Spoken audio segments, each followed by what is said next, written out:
से आए हैं? जी जी जी, हम टीकमगढ़ से आए। आप टीकमगढ़ से आए तो आपने किसी से ब्रह्मेश्वर धाम के बारे में पूछा? ना ना ना, वैसे तो नहीं पूछा। छतरपुर से आए, छतरपुर से एक सज्जन मिले, उन्होंने बता दिया तो गंज तक मैं पहुंच गया। ठीक है भाई, गंज से ब्रह्मेश्वर धाम की दूरी कितने किलोमीटर है? बोले महाराज वैसे तो मुझे पता नहीं था। किसी से पूछा कि गंज से ब्रह्मेश्वर धाम कितना किलोमीटर है? बोले महाराज पर देखा था एक जगह मील वाले पत्थर पर लिखा था कि गंज से ब्रह्मेश्वर धाम की दूरी मात्र 7 किलोमीटर है। हमने कहा यदि आपने उस मील वाले पत्थर पर भरोसा कर लिया तो आप यहाँ बैठे हुए इस पत्थर पे भी भरोसा कर लो। जिस प्रकार से मील वाले पत्थर ने आपको ब्रह्मेश्वर धाम पहुंचाया है, उसी प्रकार से ये हमारे हनुमान जी महाराज आपको परम धाम को पहुंचा देंगे।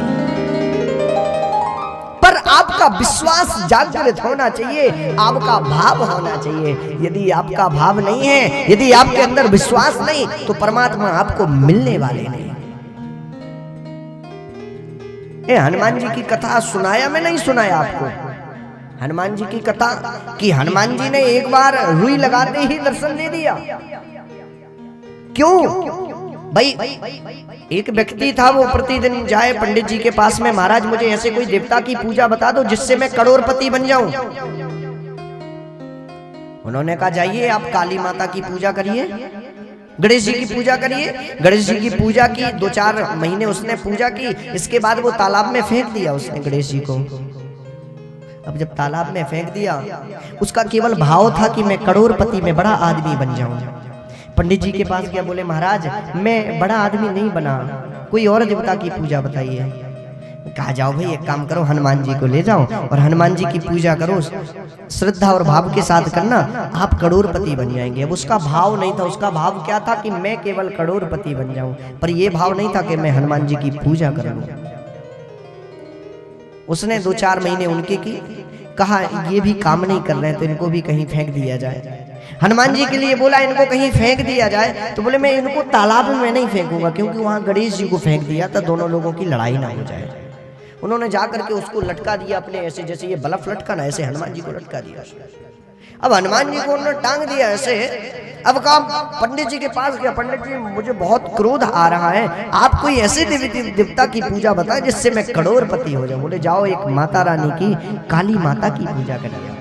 काली माता को लेकर के आए, काली माता की सेवा करने लगे। अब उसने धूप बत्ती जलाई और धूप बत्ती जला करके रख दी।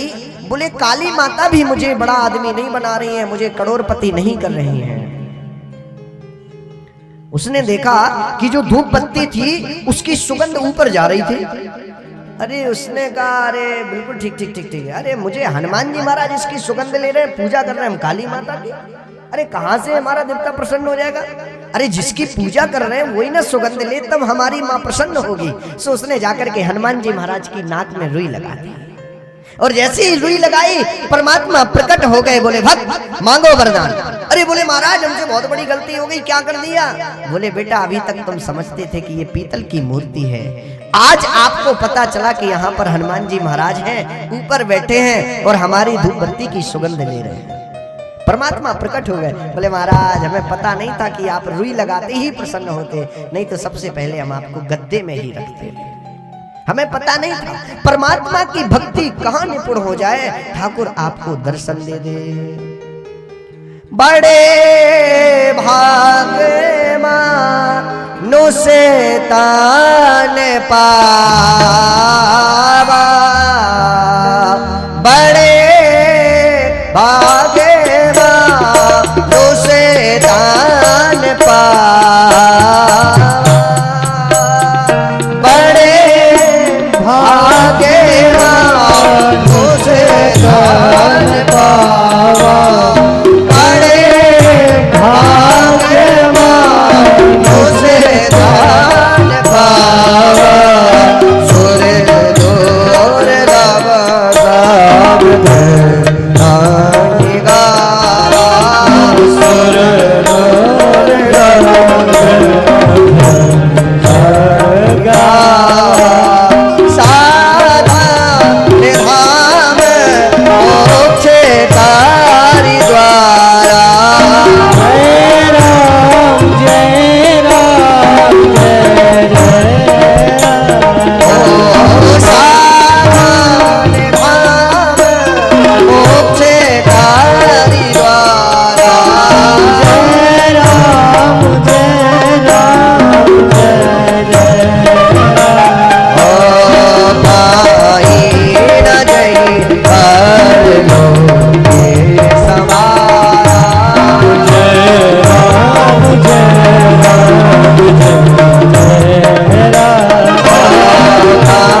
श्री सीताराम नम।